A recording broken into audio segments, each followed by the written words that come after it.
Hey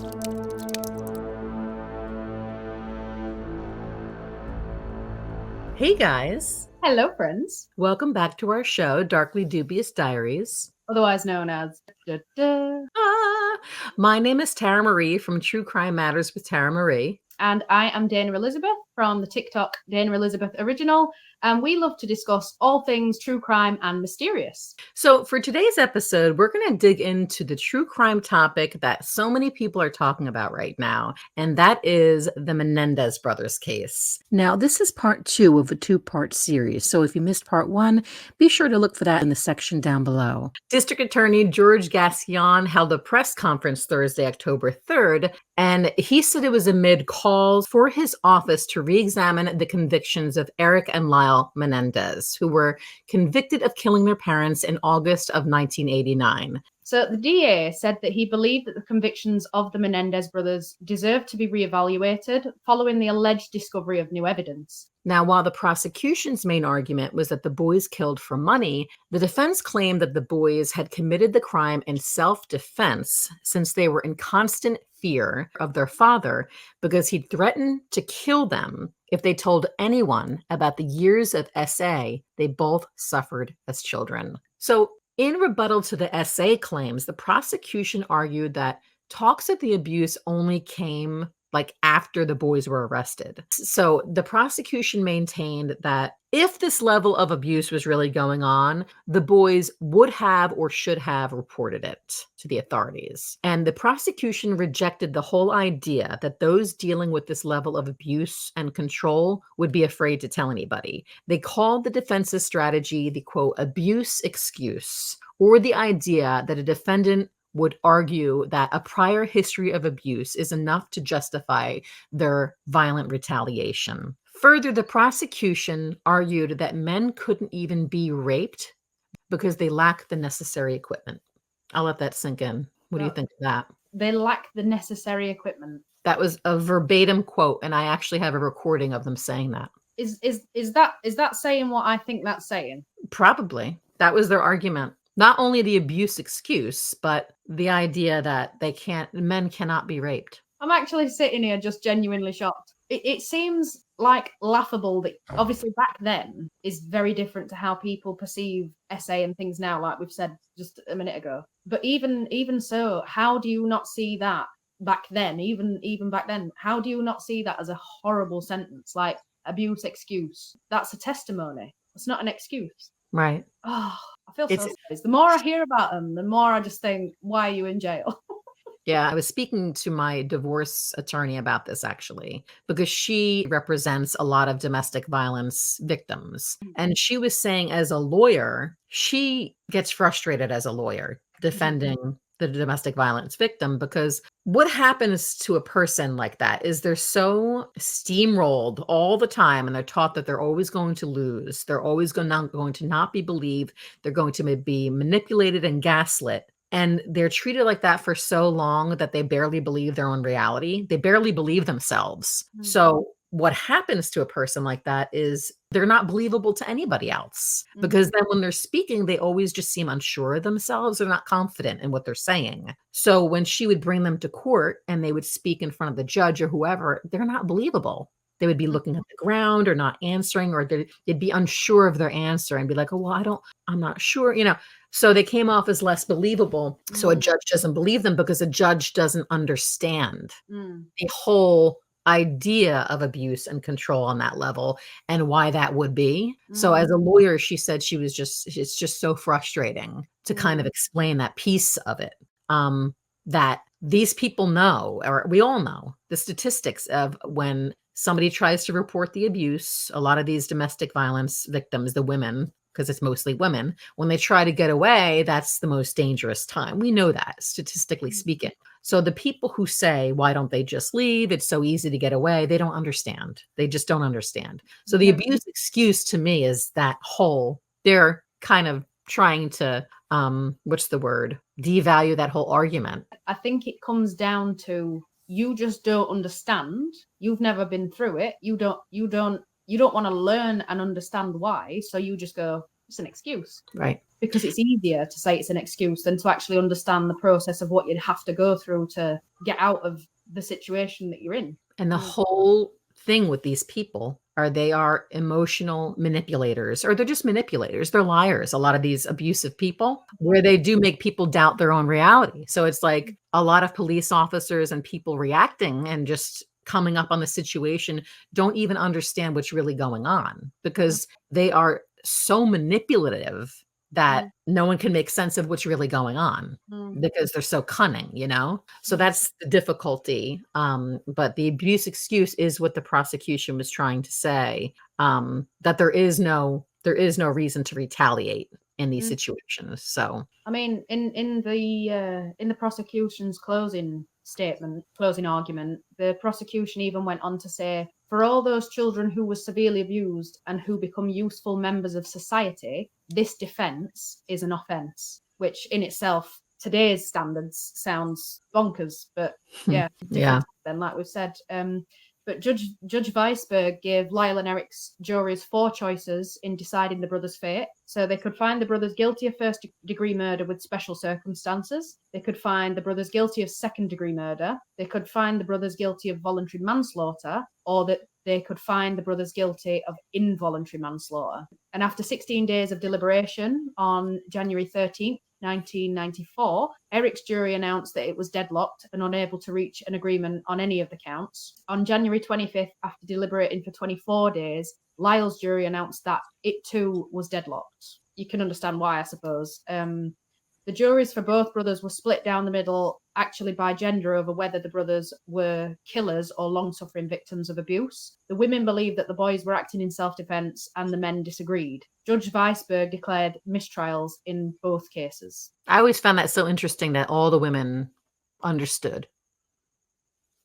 I don't. Why do you think that is? Funnily enough, I was having this conversation with someone yesterday, because if you go back, you know, to like humans as a species, you'd go back and you'd find that the women were the sort of childbearers and the gatherers and the, you know, the weaker gender, I suppose you'd class it as. And the men would be the strong, you know, we have to be strong, we have to be this, we have to be that. And over time, I feel like that narcissism and things is a trait that you find in more men than women. You do find it with women, but you also find women will understand more and be more caring towards it, whereas the men would see things as they are printed and read them as such. I don't know. Yeah, I mean, I was watching something the other day. Can't remember what it was, but I believe that a lot of the women also saw the boys as their sons. They're women that had sons. And like you said, maybe it's that motherly thing too. But to your point, I mean, yeah, I mean, if you look throughout all of history, I mean, I guess we're usually smaller, let's just say physically. And even that, like I can tell you, even like when I walk into certain places, and I mean, I'm not like a little girl by any means. I am 5'7". I'm 5'7", but girls that are smaller than me too, like you feel like you can be attacked really at any time. Like you feel like Anywhere. it's hard to explain, but you kind of know in the back of your head, if push came to shove, literally you would be dead, right? I'll fight you. Yeah. So there's that piece of it too, where we have always, for our entire human history, knew that we could be overpowered, right, by these creatures that we call men. But that's a big piece of it. I think a lot of women too understand the whole SA thing, where we've heard so many stories from our friends. And I think most women, even in the 80s, like, or in the 90s when this happened, they knew about that stuff from their friends who had been raped, who these things had happened to them. So they probably were, you know, understanding of that back then, whereas I think men are finally starting to catch up 35 years later, or at least it's gotten to a point where they have to acknowledge it because of the whole Me Too movement. And a lot of them were exposed. A lot of these powerful men like Harvey Weinstein, like look at what's happening with P. Diddy, you know? So these aren't women doing the, you know, I'm not saying women don't do these things, but more 9 times out of 10, what we're seeing is these powerful, wealthy men are doing these things, and women have known about it and struggled with it for really centuries. So now the second trial was a first-degree murder case. So this time the trial was not televised and there would only be one jury. And the judge also placed severe restrictions on the testimony regarding the allegations of SA during the second trial. So really no talk of the SA. Also, the jury was only permitted to deliberate on the charges of murder. Manslaughter was not permitted to be discussed. However, the defense still argued that the brothers killed out of, quote, mind-numbing, adrenaline-pumping fear, that their parents would kill them for threatening to expose the family secrets. They even pointed out that Erik was diagnosed with PTSD due to the years of abuse that he'd endured in the home. And the defense further pointed out that several witnesses did overhear Kitty telling the boys that they were disinherited from the will. So thus, it was risky to kill their parents right then when they were out of the will, if they were only killing for money, unless they truly believed that they were in danger, like right then. So what was the urgency? Around this time in history, if you go back and look at the trials, in between the two trials of the Menendez brothers was the O.J. Simpson verdict and trial. That was seen as like a huge embarrassment to the prosecution, to the DA, to the DA's office, that they couldn't even, like, you have this, and I know your opinions on OJ, but what the DA saw that as a slam dunk. And when that happened and they lost that case, all of a sudden this judge put different restrictions on the Menendez case. It almost like, looking back, looks like they were tailoring it. The abuse couldn't be discussed and manslaughter was not permitted. It almost looks like it was tailored to win. I don't understand how, if I was a juror and I walked into this case and they said, oh yeah, okay, so what we're going to do is we're only going to look at this, but you've got to ignore the fact of this. I'd be like, but that's a huge part of it.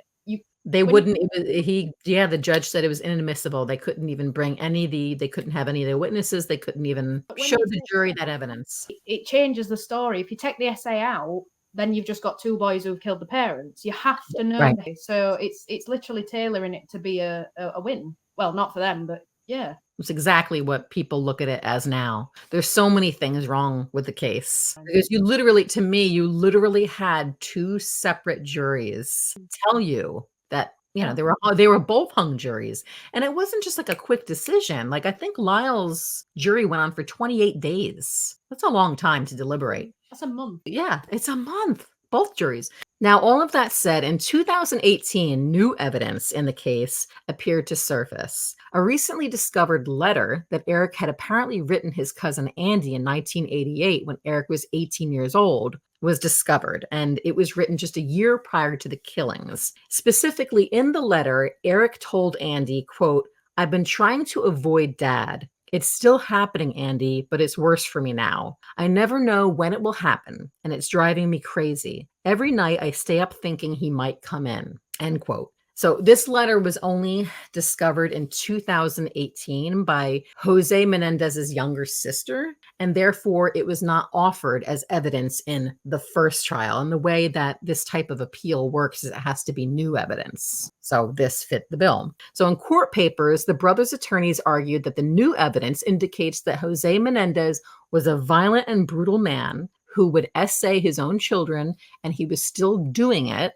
right before the murders. That's actually mad that they found this letter. Where would this letter have been, though? I actually, it's interesting. I was just listening to an interview this morning by, I forget the journalist's name. I'll look it up, but it was actually discovered by a journalist because this journalist has been covering the case for 35 years, and he's become close with the family and even the boys because he's reporting on it. So when Andy passed away, I guess years after Andy passed away, the journalist was invited over the house by the mother. And she, I have this whole dresser full of stuff if you want to like look through it. And it's an investigative journalist, right? So he's always digging.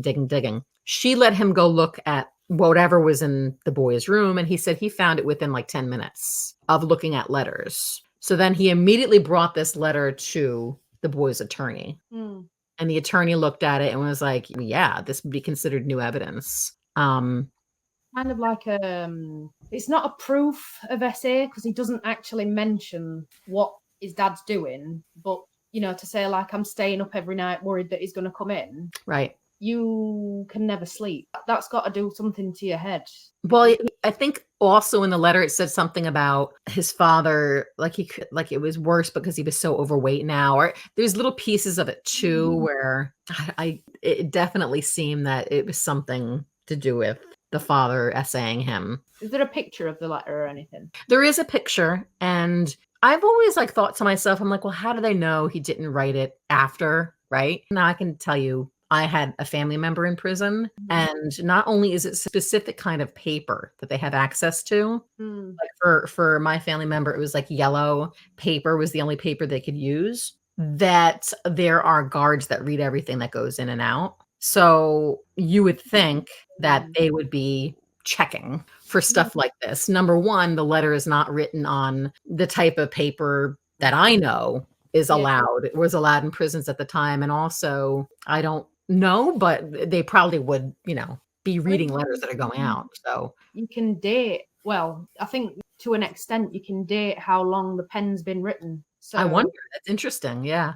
I'd be curious to see the data analysis on that one. Yeah. I'm sure they could do it. Yeah. Very good point. So then in May of 2023, just last year, even more shocking evidence was brought about by someone never really involved with the case. It was a former RCA boy band member named Roy Rossello, and he claims that José Menendez slipped him substances and actually essayed him in the Menendez's New Jersey home when he was just 14. So back then, José was an RCA executive and worked with boy bands. He was signing members and things. And then in a new Peacock documentary, the brothers said that they recall seeing Menudo members often, sometimes during barbecues at their home or backstage at Menudo shows. Now, this explosive new information just added a new angle to the case, and technically it was new evidence for the brothers as well. Right. So this is exactly what the DA is looking at now. So the Menendez brothers attorney, whose name is Cliff Gardner, he filed the habeas petition in May of 2023, as soon as they had those two pieces of evidence as new evidence that proved his client's convictions should be vacated. And initially, a formal response was due by the DA in September 26th of this year, 2024. But just days prior, they pushed it back another 60 days. And as as the brothers are sitting there nervously awaiting for a reply, the brothers became aware of this new Netflix series, and they were actually quite furious about it. I don't know if you saw that, but Erik released a statement through his wife, Tammy, and she posted on her X account. This is what Erik Menendez wrote about the series. He wrote, "I believed we had moved beyond the lies and ruinous character portrayals of Lyle, creating a caricature of Lyle rooted in horrible and blatant lies rampant in the show. I can only believe they were done so on purpose. It is with a heavy heart that I say I believe Ryan Murphy cannot be this naive and inaccurate about the facts of our lives so as to do so without bad intent. It is sad for me to know that Netflix's dishonest portrayal of tragedies surrounding our crime have taken the painful truths several steps back through time to an era where the prosecution built a narrative on the belief system that males were not sexually abused and that males experienced rape trauma differently than women. Those awful lies have been disputed and exposed by countless brave victims over the last 2 decades who have broken through their personal shame and bravely spoken out. So now Murphy shapes this horrible narrative through vile and appalling character portrayals of Lyle and of me and disheartening slander. Is the truth not enough? Let the truth stand for the truth. How demoralizing to know that one man with power can undermine decades of progress and shedding light on childhood trauma. Violence is never an answer, never a solution, and is always tragic. As such, I hope it is never forgotten that violence against a child creates 100 horrendous and silent crime scenes, darkly shadowed behind glitter and glamour and rarely exposed until tragedy penetrates everyone involved. To all those who have reached out and supported me, thank you from the bottom of my heart." So, I mean, have you had a chance to see the series? I haven't. I've seen some sort of reviews on the series, and from what I've heard of the reviews, is it was told from a very, what's the word? Subjective narrative, I would say. Leaving things out, adding things that really didn't need to be added or really didn't mean anything to be added. And yeah, like I haven't seen it obviously, so I can't actually put my thoughts on it. I will watch it. It's on my list. But to hear that he's done it from such an angle to actually make them look like the bad guys, it feels like they've done it to sell it rather than to tell the truth. Right. And I think I can understand what Erik is saying, right? Because I can understand how these types of things are sort of dangerous when there's an appeal going on, especially because technically, if there's a new trial, potentially it could infect a whole new jury pool with this information.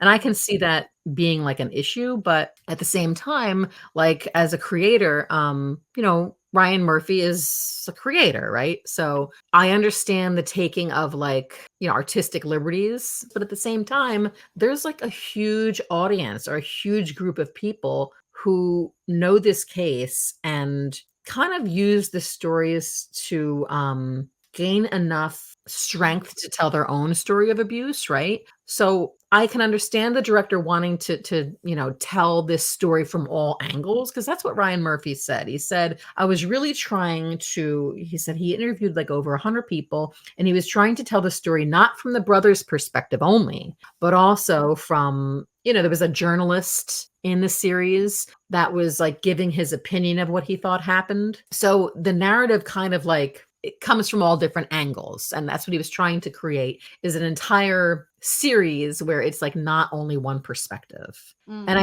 think where it got a little bit, I guess I personally thought over the top, is I don't think they needed to show the whole incestuous thing with the brothers. That was just one journalist's, I guess, theory, is that there was some incest with the brothers. But I mean, I know there was testimony at the trial that Lyle did abuse Erik as well, because that's what he was trained from his father. So there was testimony that Lyle did do something to Erik, but the way it was portrayed in the series, I thought was just, it didn't add anything. And all it did was kind of stir people up and offend people that have had something like that happen to them. And the other piece that really, I guess, when you take Erik's, quote into it, I was watching, after I had read his quote, I went back to the series and I was watching, I can't remember what episode is the one where Erik, I think it's episode 5, The Hurt Man, where he's talking to his lawyer about what happened to him and kind of telling his story. And one of the things where he starts crying, one of the things he said was,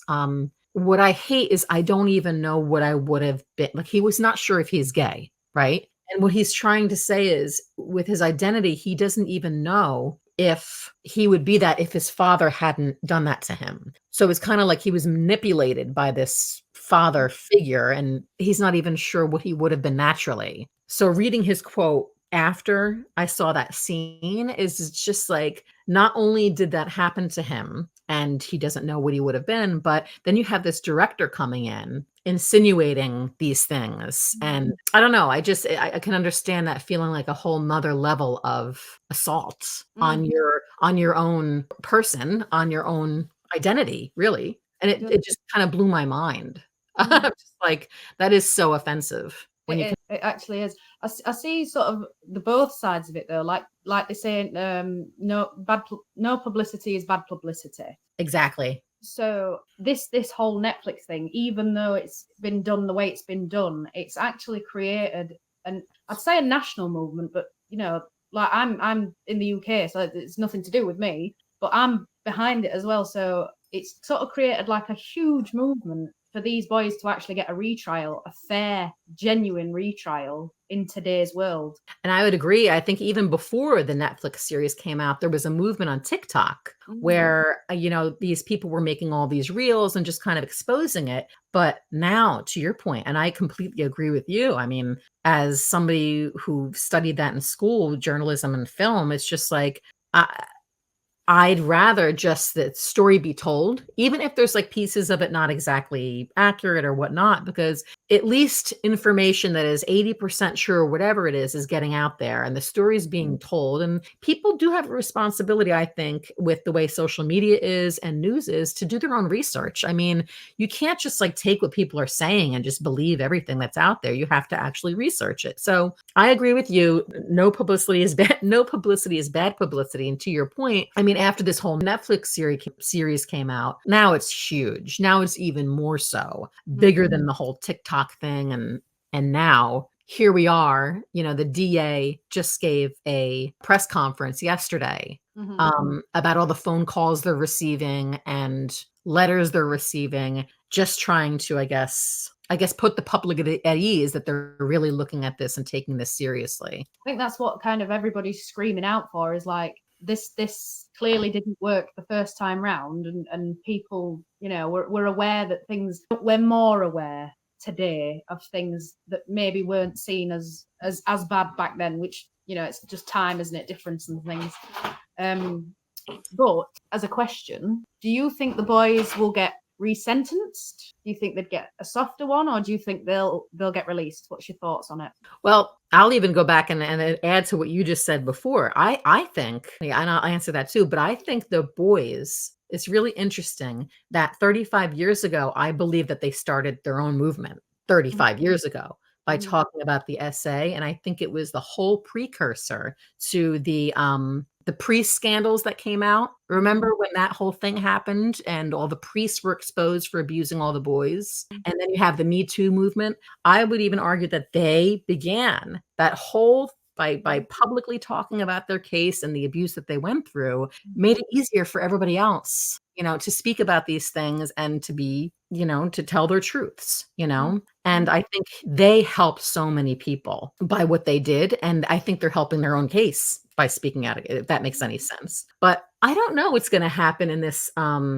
hearing, but I do think they didn't need to give this press conference yesterday, unless I feel like they're almost like setting it up to, well, first of all, I think they want the calls to probably stop. The level of calls they're receiving, they're probably like, oh, we're dealing with it. But maybe you just get people ready for the whole idea that they might be reevaluating this. I don't know. I think 2 juries already said what they felt about this. I think the second time they were done a little bit dirty with the rules. The judge manipulating. I think that was not right, but I don't know what's going to happen. But I almost hope at this point it may be a time served situation where they could even walk out that day. I mean, what do you think? I would like to see that. I would genuinely like, because the more I look into this case, especially with today's standards of SA, it's taken a lot more seriously. We now understand the depths of what it can do to mental health.